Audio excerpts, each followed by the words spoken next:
Assalamualaikum warahmatullahi wabarakatuh. Halo semuanya, apa kabarnya hari ini? Sehat ya?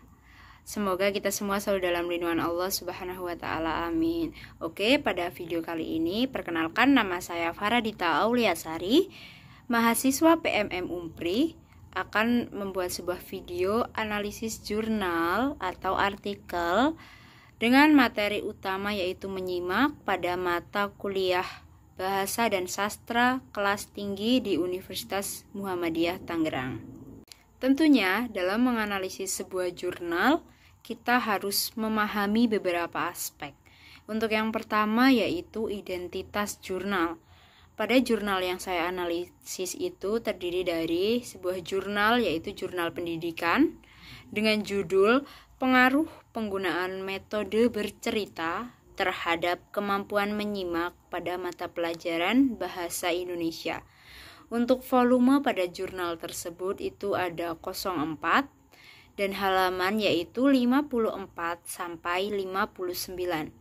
Penulis jurnal tersebut yaitu Isma Nurhayani dan reviewers atau yang menganalisis sebuah jurnal tersebut yaitu saya sendiri, Faradita Auliasari.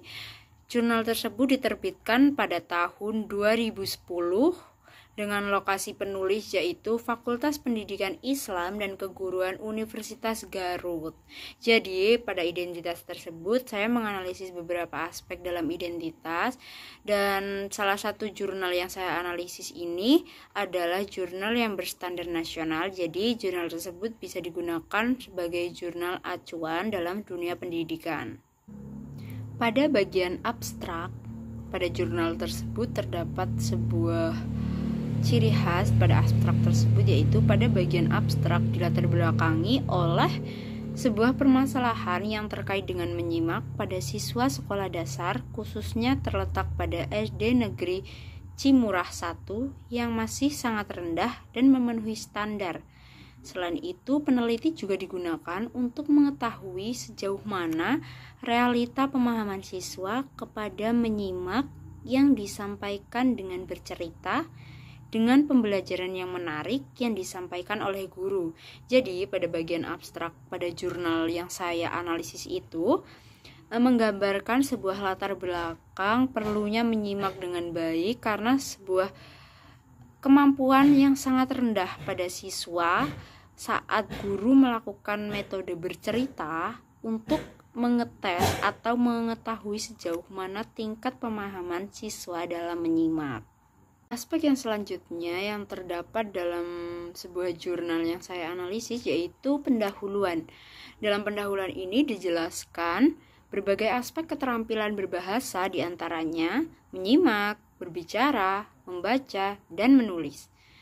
Keempat keterampilan tersebut menjadi keterampilan pokok dalam sebuah pembelajaran bahasa Indonesia, di mana menyimak merupakan salah satu materi pokok yang harus dihadapi dan harus dimengerti dengan baik oleh siswa maupun oleh guru yang menyampaikan. Hal ini menunjukkan bahwa keterampilan menyimak itu cukup kompleks jika mampu menangkap makna dengan baik. Jadi, dalam jurnal tersebut menjelaskan bahwasanya menyimak itu sangat penting untuk dipahami karena dengan menyimak siswa mampu menangkap apa yang dijelaskan oleh guru dengan baik dan benar karena sebuah proses menyimak yang baik. Aspek selanjutnya yang saya analisis yaitu kajian teoritis yang terdapat pada sebuah jurnal tersebut membahas tentang dalam pembelajaran bahasa Indonesia, metode menyimak memiliki kedudukan yang sangat penting. Tanpa suatu metode menyimak, maka pembelajaran tidak akan berjalan dengan baik. Metode bercerita pada menyimak sangat efektif digunakan. Jadi pada kajian teori pada jurnal tersebut membahas tentang sebuah metode menyimak itu memang sangat diperlukan, dan salah satu metode untuk menyampaikan sebuah kegiatan menyimak yaitu dengan bercerita, di mana seorang guru sebagai topik utama dalam menceritakan, sebagai pemeran utama dalam memberikan sebuah cerita kepada peserta didik, di mana peserta didik mendengarkan dan menyimak dengan baik apa yang disampaikan oleh guru. Jadi pada kajian teori tersebut benar-benar menjelaskan seberapa penting metode menyimak dalam sebuah pembelajaran di SD. Selanjutnya yaitu ada metode bercerita yang dicantumkan dalam sebuah jurnal tersebut atau dalam sebuah artikel. Dalam artikel ini disebutkan bahwa metode bercerita sangat bermanfaat, memotivasi untuk pembelajaran. Dengan bercerita dapat meningkatkan motivasi untuk meningkatkan daya kesadaran peserta didik. Nah, dalam sebuah metode bercerita ini juga meningkatkan motivasi. Kenapa? Karena ketika guru menjelaskan atau menceritakan sebuah pengalamannya waktu zaman dahulu ketika dia sedang menjadi seorang pelajar, tentunya ketika dia bersemangat untuk belajar akan membuahkan hasil yang baik pada hasil pembelajaran. Jadi siswa akan merasa ikut hadir dalam cerita yang diberikan oleh guru tersebut. Ketika seorang guru memberikan sebuah motivasi dengan cara bercerita, anak akan termotivasi karena perkembangan peserta didik itu memang tidak sama, tetapi kebanyakan dari peserta didik khususnya pada anak usia rendah atau kelas rendah, yaitu kelas 1, 2, 3, itu masih sangat memahami dan menjadi teladan, benar-benar menjadi teladan gurunya. Jadi ketika gurunya berbicara tentang apa itu, pasti siswa tersebut akan memahami dan memperhatikannya dengan baik.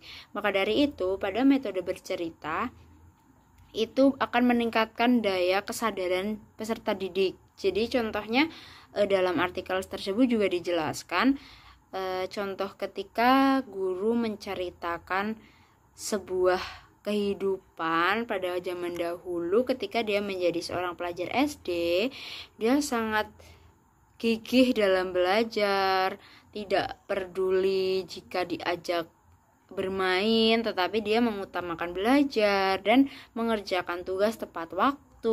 Nah, dengan adanya suntikan semangat tersebut membuat kesadaran siswa akan meningkat dan motivasi belajar pun akan meningkat. Sehingga dalam metode bercerita tersebut sangat cocok untuk digunakan dalam sebuah metode menyampaikan atau menyimak. Oke, untuk kemampuan menyimak adalah sebuah aspek kemampuan menyimak. Kemampuan menyimak itu memiliki beberapa indikator. Indikator yang pertama yaitu mampu menceritakan kembali isi cerita. Jadi, ketika seorang siswa telah menyimak dengan baik, maka dia akan mampu menceritakan kembali isi dari cerita atau isi dari apa yang telah dia tangkap dari proses menyimak itu sendiri. Yang kedua, mampu memahami makna. Ketika dia menyimak dengan baik, maka akan mengetahui apa sih yang dimaksud dengan ibu saat ngomong, saat menjelaskan, saat bercerita. Jadi, ketika dia atau peserta didik menyimak dengan baik, maka dia akan memahami maknanya. Yang ketiga yaitu mampu memperagakan. Tentunya, ketika peserta didik menyimak dengan baik, dia akan mampu memperagakan apa yang telah dilakukan oleh gurunya. Contoh dalam kegiatan sehari-hari pada pembelajaran, tentunya guru akan memperagakan sebuah kegiatan kecil dalam proses pembelajaran. Ketika siswa menyimak dengan baik, maka ketika guru mengajak siswa untuk ke depan untuk menyampaikan atau mengulang kembali apa yang telah diperagakan oleh gurunya, maka siswa tersebut akan mampu memperagakannya. Yang keempat, mampu menambah wawasan. Dengan menyimak, tentunya ini sebagai indikator yang penting juga, mampu menambah wawasan. Ketika siswa menyimak dengan baik, tentunya pemahaman maknanya akan jelas, berarti akan menambah sebuah wawasan, akan menambah ilmu baru yang akan diambil dalam sebuah pembelajaran atau sebuah kegiatan. Yang kelima yaitu mampu mengambil pelajaran. Tentunya dalam sebuah kegiatan atau proses menyimak. Contoh dalam kegiatan sehari-hari, di saat guru menstimulus siswa untuk tetap semangat, untuk menaikkan gairah semangat belajar siswa, akan bercerita sedikit atau dengan hal-hal lain. Contohnya dengan bercerita, siswa akan mampu mengambil pelajaran atau hikmah dari sebuah kejadian yang telah diceritakan oleh ibu gurunya. Buatan sebuah jurnal tentunya terdapat kelemahan maupun kelebihan pada setiap jurnal tersebut. Jadi pada jurnal yang analisis saya kali ini terdapat sebuah kelebihan pada jurnal tersebut, yaitu jurnal tersebut memiliki materi yang cukup baik, urutan dan penyampaiannya pun cukup lugas dan mudah dimengerti. Selain itu, pada jurnal tersebut juga dilengkapi dengan berbagai identitas yang diperlukan dalam jurnal yang menunjukkan bahwa jurnal tersebut telah terintegrasi dengan baik yang berstandar nasional. Untuk yang selanjutnya, penggunaan bahasa pada jurnal tersebut juga cukup menarik dan mampu dipahami dengan baik oleh pembaca maupun yang melakukan sebuah analisis. Untuk yang selanjutnya itu dalam penggunaan poin-poin penting. Jadi ketika dalam jurnal tersebut juga dipaparkan bahwasanya terdapat poin-poin penting yang menggunakan poin dengan angka maupun dengan huruf. Tentunya ketika saya sudah memaparkan kelebihan dari sebuah jurnal yang saya analisis ini, tentunya terdapat kekurangan dalam jurnal tersebut. Jurnal tersebut seharusnya ataupun lebih baik jika penulisan tujuan penelitian itu dituliskan secara terpisah, bukan digabungkan dengan pembahasan. Jadi seperti identitas, pendahuluan, abstrak, terus tujuan penelitian, metode itu ditulis secara terpisah. Tapi pada jurnal tersebut tidak dituliskan secara terpisah dan tidak dituliskan secara jelas. Maka dari itu ini sebuah kekurangan yang bisa menjadi perbaikan untuk kedepannya. Baik, itulah pemaparan materi dari saya pada materi analisis jurnal dengan materi pokok menyimak. Semoga videonya bermanfaat dan saya akhiri. Wassalamualaikum warahmatullahi wabarakatuh.